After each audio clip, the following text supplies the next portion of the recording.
Ora, aquele que é poderoso para nos guardar de tropeçar e para nos apresentar irrepreensíveis, imaculados, e isso com alegria, com exultação diante da sua glória, ao único Deus, nosso Salvador, mediante Jesus Cristo, Senhor nosso, glória, majestade, império, soberania, antes de todas as eras, agora e pelos séculos dos séculos. Amém.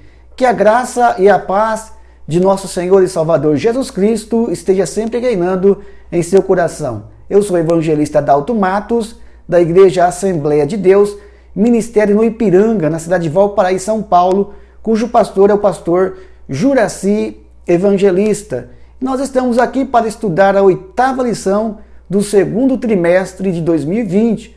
Nós estamos estudando a carta do apóstolo São Paulo aos Efésios, cujo tema é Igreja eleita, redimida pelo sangue de Cristo e selada com o Espírito Santo da promessa.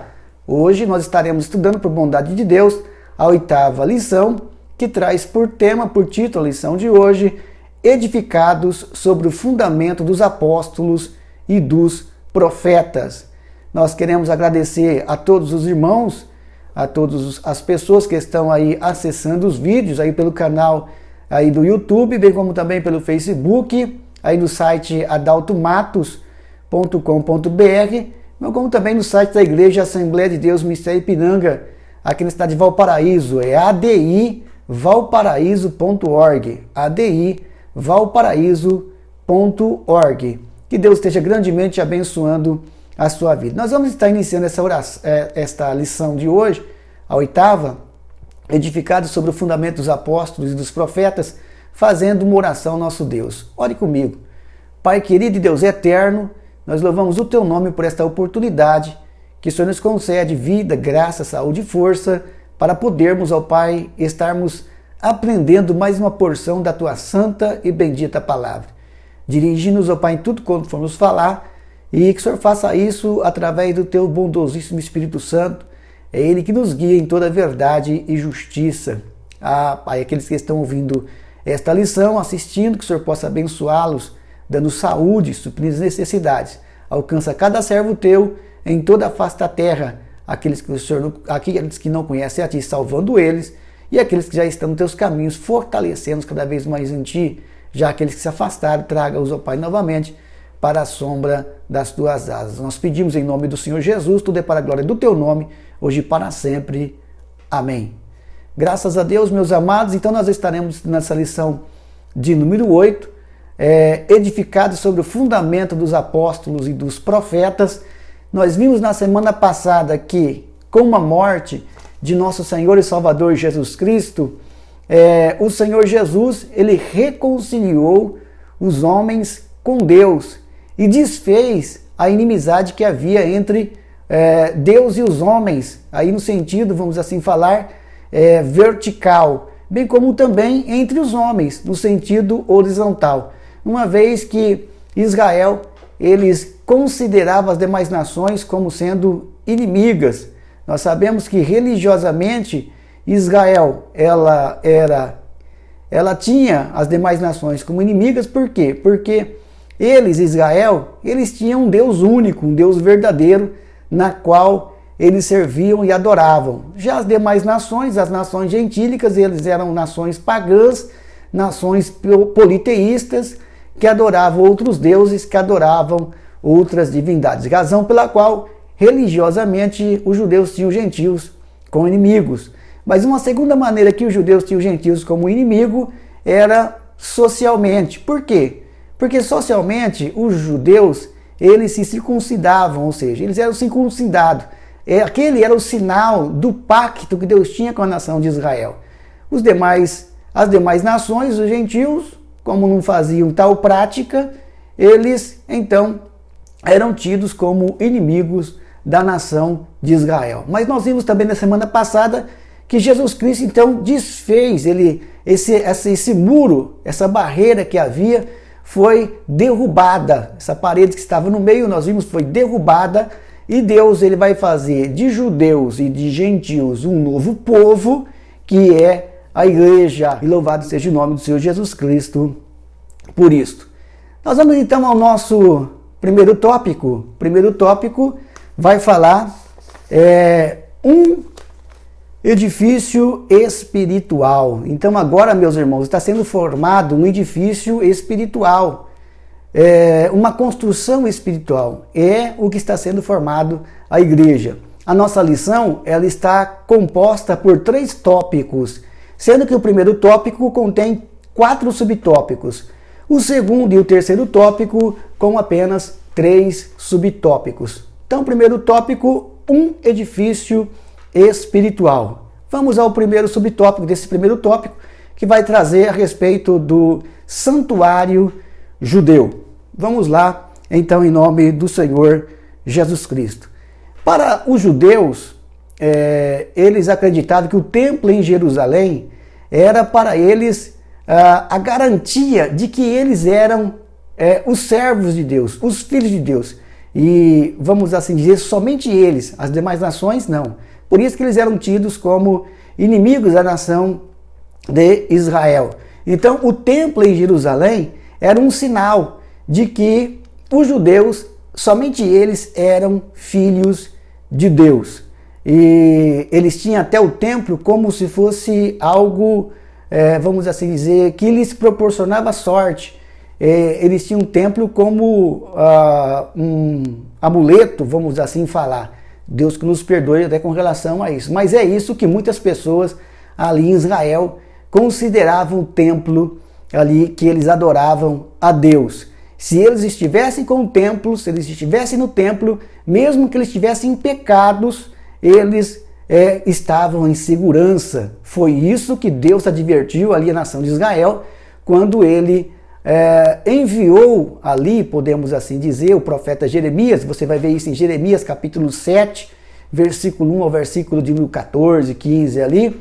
Deus ordena para que Jeremias vá até o templo e se posicione no portão do templo. Então ele ficou por lá de fora, não entrou dentro do templo, mas no portão do templo era para ele falar a palavra de Deus para aqueles que passassem por ali para estarem indo adorar no templo. E a palavra que Deus deu a Jeremias era uma palavra um tanto que difícil, dura, mas Deus falou para que Jeremias dissesse às pessoas que passassem ali para ir adorar no templo: vocês têm que mudar de vida, vocês têm que mudar a vossa maneira de agir, e eu vou deixar vocês permanecerem vivendo nesta terra. Aí a mensagem era: e vocês não estejam confiados em palavras falsas, em palavras mentirosas, que dizem, estamos seguros, porque este é o templo do Senhor, este é o templo do Senhor, este é o templo do Senhor. Então eles acreditavam que se eles estivessem no templo, estivesse com o templo levantado e erguido, então eles estavam salvos, estavam seguros. Então eles tinham um templo, assim como a arca que Ofne e Finéias pegou para levar à guerra, achando que eles venceriam a guerra porque a arca estava no meio deles, e eles estavam em pecado, vivendo uma vida errada. E os irmãos têm conhecimento do que os filisteus levaram até a arca embora. Depois eles sofreram por causa da arca no território filisteu, até que a arca voltou novamente para a nação de Israel. Mas eles, da mesma forma, tinham um templo como algo que lhes proporcionava sorte, como trazia segurança, e mesmo vivendo em pecado. E o profeta Jeremias, ele vai denunciar isto, e ele vai dizer: vocês têm que mudar de vida, vocês têm que deixar de fazer o que vocês estão fazendo, vocês têm que serem honestos uns com os outros, deixar de explorar os estrangeiros, deixar de explorar os órfãos, deixar de explorar as viúvas, deixar de matar pessoas inocentes desse lugar. Olha só o que eles faziam, matavam pessoas inocentes. Também vocês, disse o profeta Jeremias, vocês estão confiados em profetas, em palavras que são falsas, que não têm nenhum valor. Havia os profetas falsos que profetizavam a palavra, mas dizia que era de Deus. Na verdade, não era de Deus coisíssima nenhuma. E o profeta Jeremias vai denunciando ali os pecados na nação de Israel. E eles estavam se gabando, se gloriando por causa do templo, achando que estava seguro. Jeremias diz: vocês roubam, vocês matam, vocês cometem adultério, vocês juram, mas o juramento deles não é para falar a verdade. A pessoa fala: eu juro, mas querendo falar a verdade. Eles não, eles juravam para encobrir a mentira. Eles ofereciam sacrifícios a Baal, adoravam outros deuses que eles não haviam conhecido no passado, e eles faziam ali tudo que Deus detestava. Depois eles corriam para o templo, chegavam ali no templo, se apresentavam no templo, ali na presença do Senhor, e eles falavam: estamos seguros.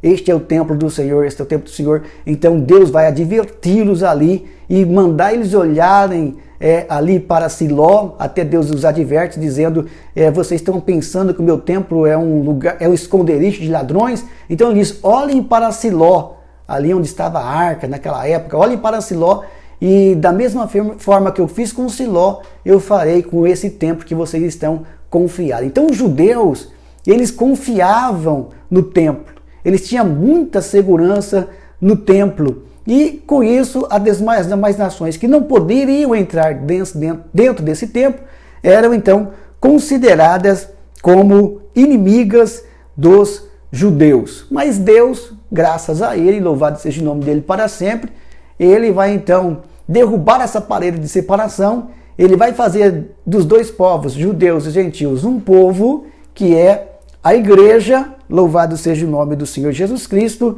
E aqui, quando a gente fala de formar um novo povo, nós temos aqui na palavra grega dois significados para novo. A primeira é neon. Algo é neon porque acabou de vir à existência. Algo é neon porque acabou, vamos assim dizer, de ser fabricado. Por exemplo, um lápis que acabara de ser fabricado, ou que foi fabricado há cerca de umas semanas. Ele é novo, tá, no sentido de tempo, porque ele veio, ou ele acabara de ser fabricado. Embora haja milhares de lápis iguais a ele, mas ele no sentido de novo, porque ele acabara de ser fabricado. Este é o significado da palavra neon, aí no sentido de novo. Existe um outro significado para novo, que é kainos. Kainos aqui não diz respeito tanto com relação ao tempo, mas uma nova espécie, diz respeito à qualidade. E nós podemos assim dizer que na formação desse povo, o que o apóstolo Paulo usa aqui no grego não é neon, mas sim ele usa kainos, uma nova espécie, uma nova qualidade. E foi isso que Deus fez, foi isso que nosso Senhor Jesus fez ao morrer na cruz do Calvário. Então Jesus ali, como diz ali o Crisóstomo, um pregador da igreja cristã primitiva, ele disse que seria como se Jesus pegasse uma estátua de prata e uma estátua de chumbo e juntasse as duas, unisse as duas, então sairia ali uma estátua de ouro. Foi isso o que o Senhor Deus fez para com as nossas vidas. Louvado seja Deus para todo sempre. Esse foi o subtópico de número 1, onde nós vemos então o santuário dos judeus. Mas vamos agora ao subtópico de número 2. O subtópico de número 2 vai se tratar do santuário cristão. Depois do versículo de número 19 do capítulo 2 de Efésios, Paulo, ele apresentar a igreja como uma figura de família, demonstrando então que judeus e gentios são filhos de um mesmo pai e pertencentes a essa família que é a igreja. O apóstolo Paulo passa agora a mostrar a igreja como um grande edifício, onde cada cristão, cada crente é uma pedra que é colocada nesse edifício, vamos assim falar, que é a igreja. Hoje, meus irmãos, a igreja, nós sabemos que a igreja somos nós. Igreja não é o templo, não é a alvenaria, não é a construção ou 4 paredes. Hoje Deus habita dentro de nós. O próprio Salomão, ele diz que aquele templo que ele estava fazendo não poderia conter a glória de Deus. Paulo fala em Atos 17, versículo de número 24, que Deus não habita em templos feitos por mãos de homens. Então Deus, ele habita hoje dentro de cada cristão, ele habita dentro de cada crente, cada pessoa sincera, obediente a Deus, que o aceitou como seu único e suficiente Salvador, conforme fala Romanos no capítulo 10, versículo 9 e 10. Então é ali que o Senhor Jesus Cristo habita. A Bíblia nos fala em 1 Coríntios capítulo 3, versículo 16, Não sabeis que o vosso corpo é templo do Espírito Santo? Então, nós somos, por bondade de Deus, a igreja, santuário de Cristo. Louvado seja Deus, que é o cristão. Vamos ao subtópico de número 3, a pedra angular. Nós vemos que ali nas construções antigas, elas eram usadas uma pedra, e essa pedra era uma pedra angular. E ela que sustentava ali, podemos dizer, toda aquela construção. Se aquela pedra fosse tirada, toda aquela construção viria ruína, viria por terra. Na verdade, essa pedra ela era até provada antes de ser colocada ali na construção. E o profeta messiânico Isaías, ele profetizou a respeito de Cristo, a respeito de Jesus, como sendo esta pedra angular.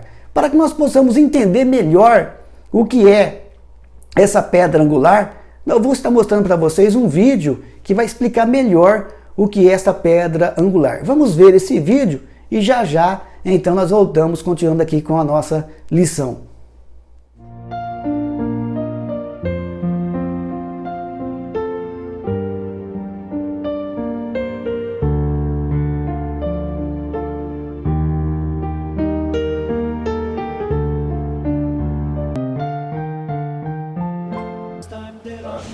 Mas normalmente o arco romano era feito como? Enchia-se um lugar de pedra ou de areia, né? E começava-se a colocar as pedras. O segredo que tinha que estar firme era aqui. Ia colocando as pedras, tá? E aí, a última pedra, tá? Lá dentro do Et Homo, se não tiver muita gente, vai ser melhor vocês poderão ver melhor.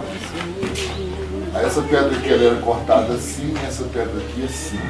Isso aqui foi remendado. E a última pedra tinha esse formato. Aí ela era encaixada. Uma vez ela encaixada aqui, tirava-se toda a areia de baixo, né? E aí a ponte se apoiava nessa pedra. Por quê? Para a ponte cair, essa parte e essa parte tinha que esmagar essa pedra para ela cair. Então, quanto mais peso se colocava aqui, mais firme ficava a ponte. Quanto mais gente ou carro passava por cima, mais firme ela ficava. Porque para ela cair, essa pedra tinha que ser esmagada. Você está entendendo o segredo? Eles usavam a própria força da gravidade. E aí, se tinha uma base bem feita, aqui era só encaixe com a pedra. Então, como a pedra era aberta, ela fazia o quê? Angulou. Isso aqui é que é a pedra angular que a Bíblia fala. Vamos agora ao subtópico de número 4. Cristo, a pedra angular.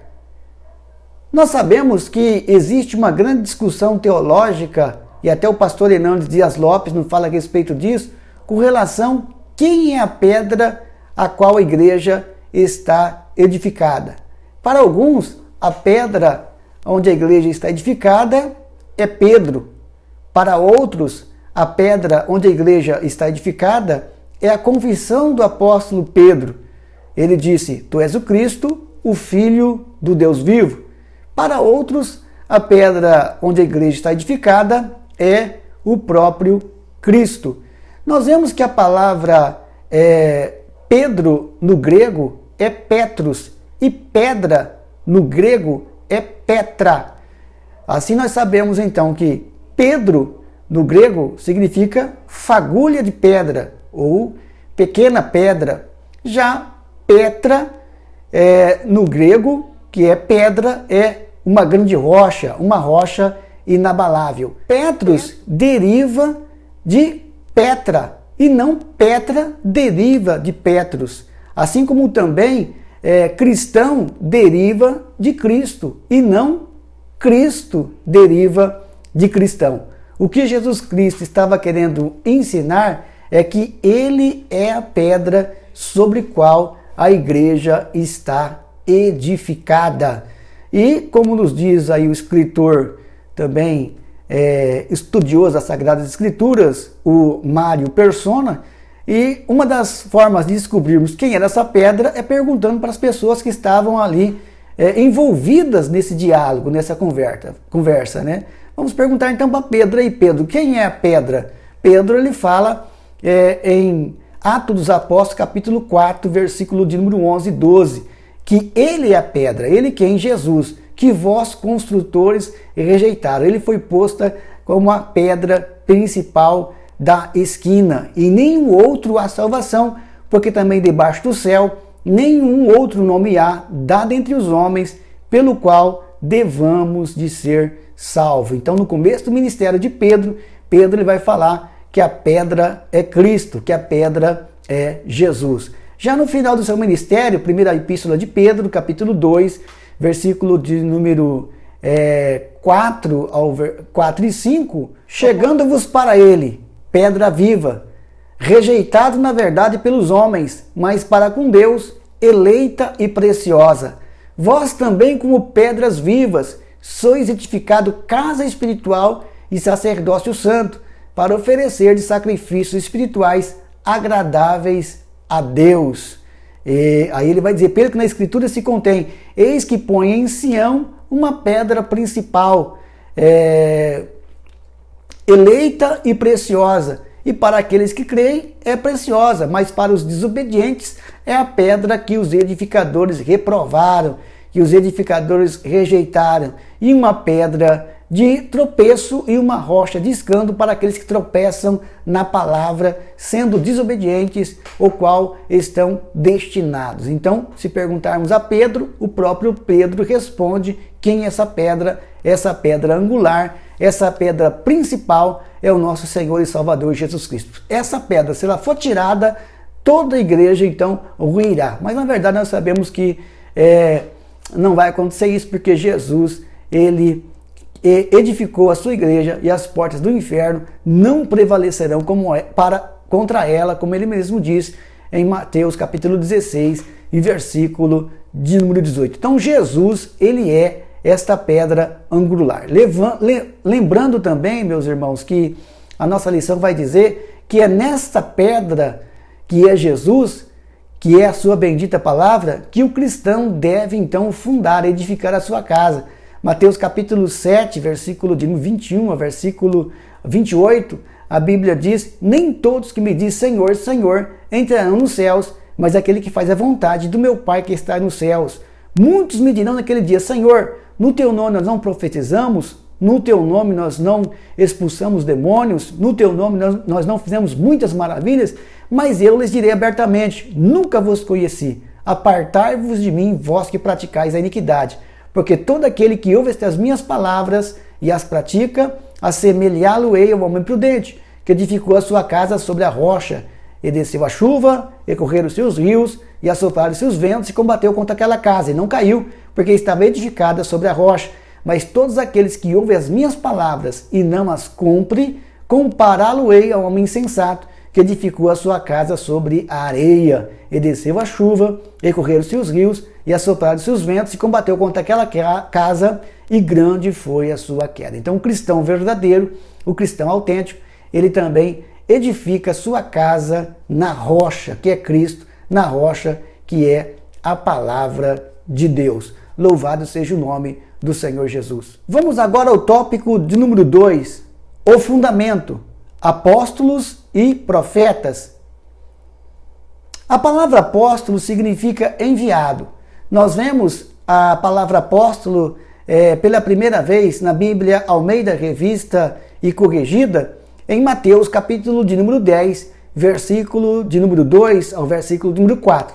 Quando o Senhor Jesus ali, já no versículo 1, ele chama os seus discípulos e lhes deu poder, lhes deu autoridade sobre os espíritos imundos para os expulsarem e para curarem toda enfermidade e mal. E diz que Deus então chama os 12 apóstolos, e o nome deles era Simão, chamado Pedro, André, o seu irmão, João e Tiago, os filhos de Zebedeu, também Filipe, Tomé, Bartolomeu, Mateus o publicano, também Tiago, filho de Alfeu, Lebeu, apelidado de Tadeu, Simão o cananita e Judas, que o traiu. E Jesus os chama e os envia, dizendo para que eles fossem e não entrassem nas aldeias dos gentios, nem dos samaritanos, mas fossem antes as ovelhas perdidas da casa de Israel. Então, Jesus chama os 12 apóstolos e os envia. Então, é nesse sentido que apóstolo tem o significado de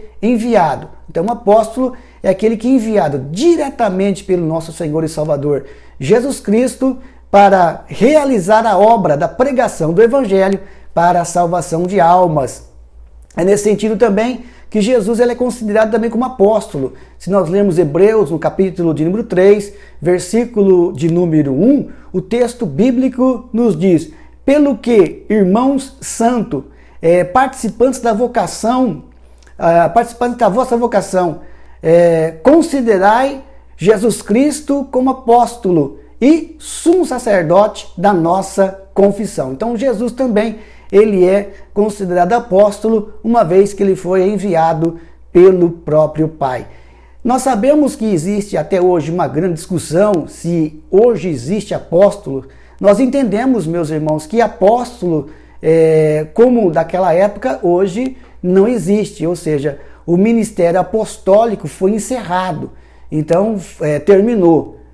Hoje, mas as pessoas que chamam de apóstolo, e Paulo, porque para ser considerado apóstolo, a pessoa teria que ter tido contato com Jesus desde o seu batismo, ali que foi João Batista que o batizou, bem como também até a sua ressurreição e ascensão, Atos capítulo 1, versículo de número 11. Então a pessoa tinha que ter tido contato, tinha que ter sido uma testemunha ocular ali do ministério terreno de nosso Senhor e Salvador Jesus Cristo. Mas Paulo ele reivindica a sua posição de apóstolo. Ele vai dizer que ele mesmo viu o Senhor Jesus ressurreto. Mas nós entendemos assim, e hoje existe apóstolo como um dom ali ministerial. Efésios capítulo 4, versículo de número 11. A Bíblia diz que ele mesmo, ele que é em Jesus, deu uns para apóstolos, outros para profetas, outros para evangelistas, outros para pastores e ainda outros para mestres ou doutores, querendo o aperfeiçoamento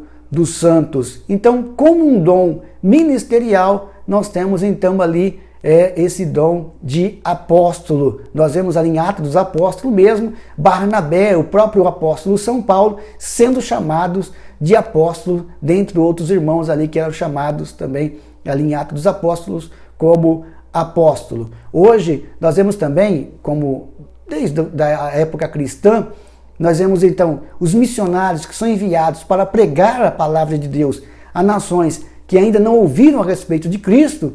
Sem dúvida alguma, essas pessoas elas devem ser merecedoras de serem chamadas de verdadeiros apóstolos de nosso Senhor e Salvador Jesus Cristo. Vamos agora ao subtópico de número 2, a doutrina dos apóstolos.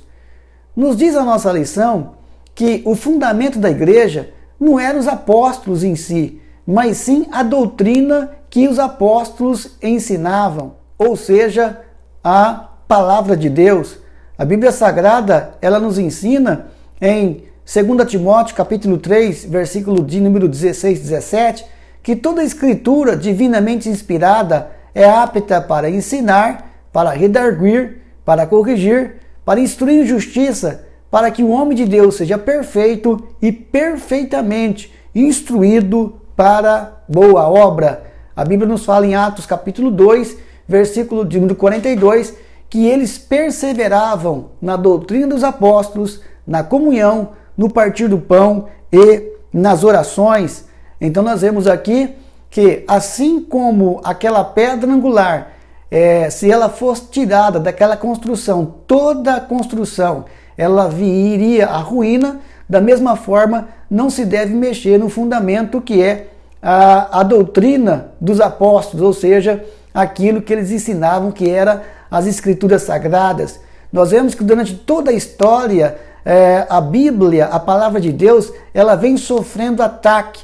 Nós vemos no ano 303 depois de Cristo que o escritor grego Porfírio, ele tentou destruir a Bíblia e escreveu 15 livros contra a Bíblia e contra o cristianismo. Hoje nós estamos no século XXI. Se nós perguntarmos a respeito de algum livro desse escritor, com certeza ninguém sabe responder o nome de nenhum deles, mas a Bíblia Sagrada, ela continua de pé. A Bíblia nos fala no Salmo 119, versículo de 89, para sempre, ó Senhor, a tua palavra permanece no céu. No ano 304 depois de Cristo, ali Diocleciano, ele então ordenou que todas as igrejas viessem ao chão, bem como também todas as Bíblias fossem queimadas. Cada oficial do Império Romano, do Império, deveria estar fazendo isso.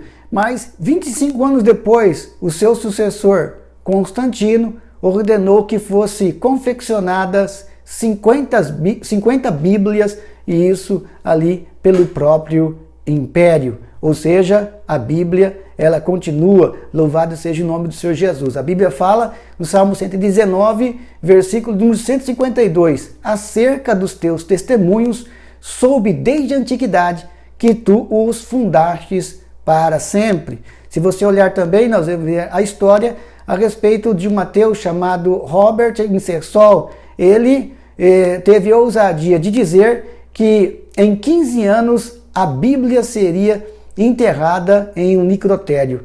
Não sei se você pode achar assim coincidência ou não, mas 15 anos depois era Robert Ingersoll que estava ali sendo enterrado em cemitério. Ele morreu, mas a Bíblia continua viva. A Bíblia fala isso em Hebreus, capítulo de número 4, versículo de número 12, porque a palavra de Deus é viva e eficaz, e é mais penetrante do que qualquer espada alguma de 2 gumes, e penetra até a divisão da alma e do espírito, e das juntas e medulas, é apta para discernir os pensamentos e intenções do coração do homem. Em cerca do ano de 1700, mais ou menos, o ateu também Voltaire, ele disse que em 100 anos a Bíblia seria destruída e o cristianismo também passaria da história. 100 anos depois, a Sociedade de Genebra usou a própria casa de Voltaire, bem como a sua editora, para confeccionar milhares e milhares de Bíblia. Isaías capítulo 40,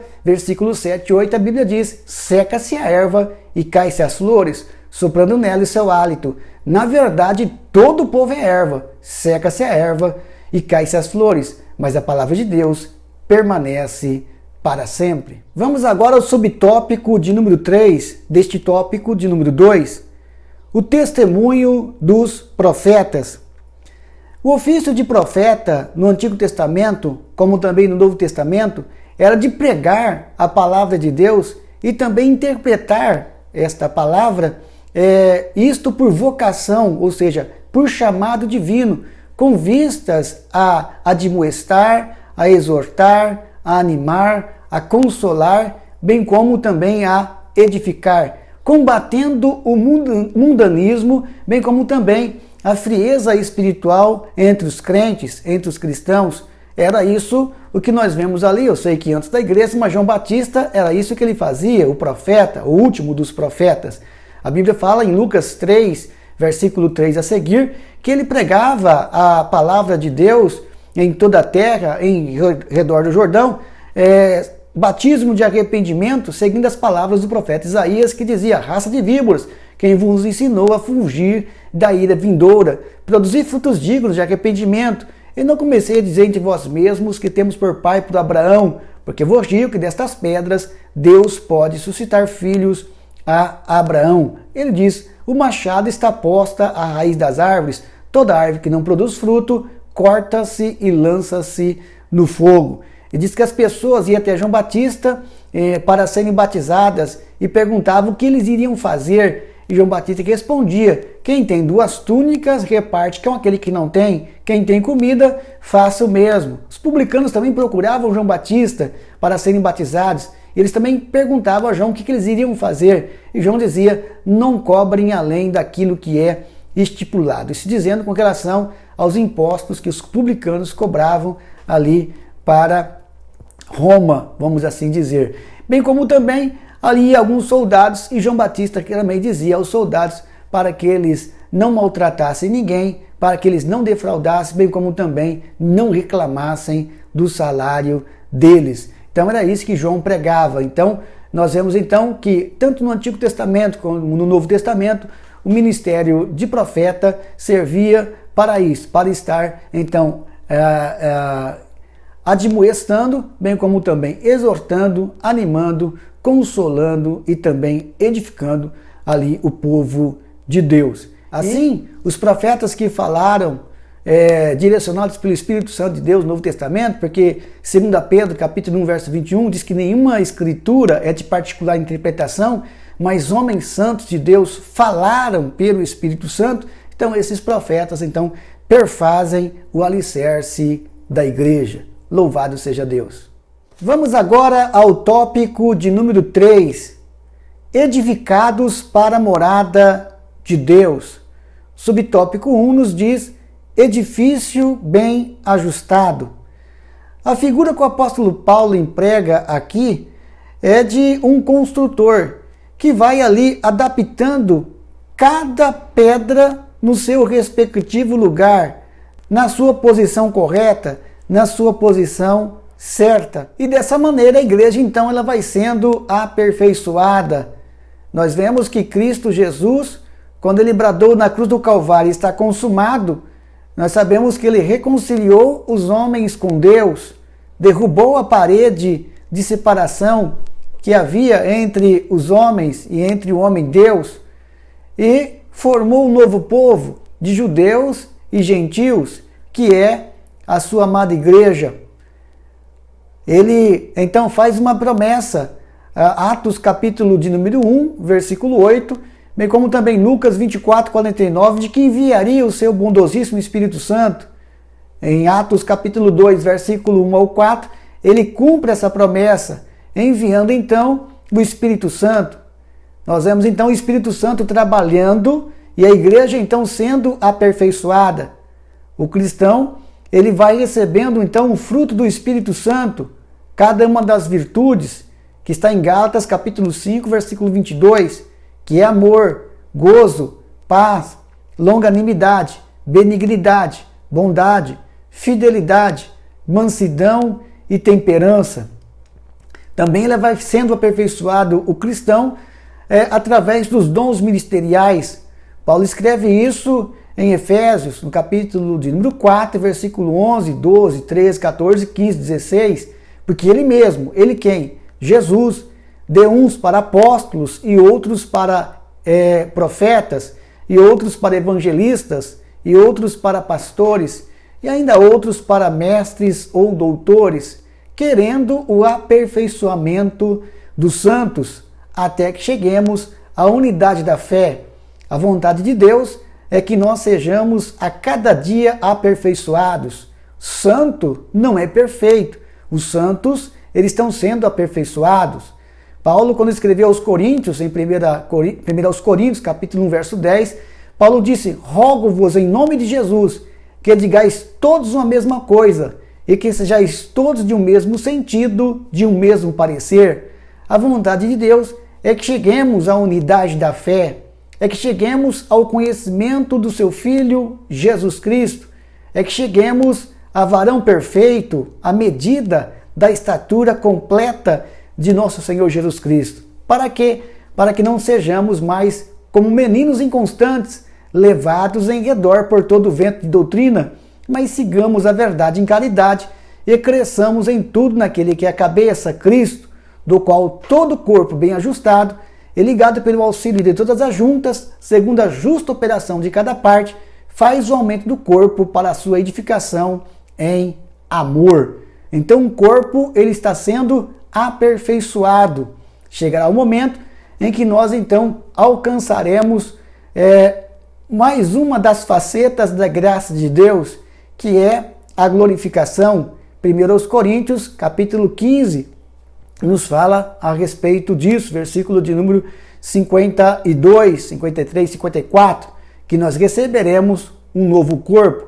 Um corpo não corruptível, mas receberemos um corpo incorruptível. Deixaremos de ter um corpo mortal para ter um corpo imortal. E aí atingiremos então esta faceta da graça de Deus, que é a glorificação. Então a igreja, até lá, ela está sendo então aperfeiçoada. O Espírito Santo, ele atua dessa forma, bem como também os dons que Cristo deixou, os dons ministeriais, para que a cada dia, a cada instante de nossas vidas, nós sejamos aperfeiçoados. Pastor Elianai Cabral, no comentário da sua carta aos Efésios, Ele diz que edifício aqui, capítulo 2 de Efésios, versículo de número 21, tem duas formas abrangentes. A primeira, de forma individual, ou seja, cada crente é um edifício, é um templo ou uma morada do Espírito Santo.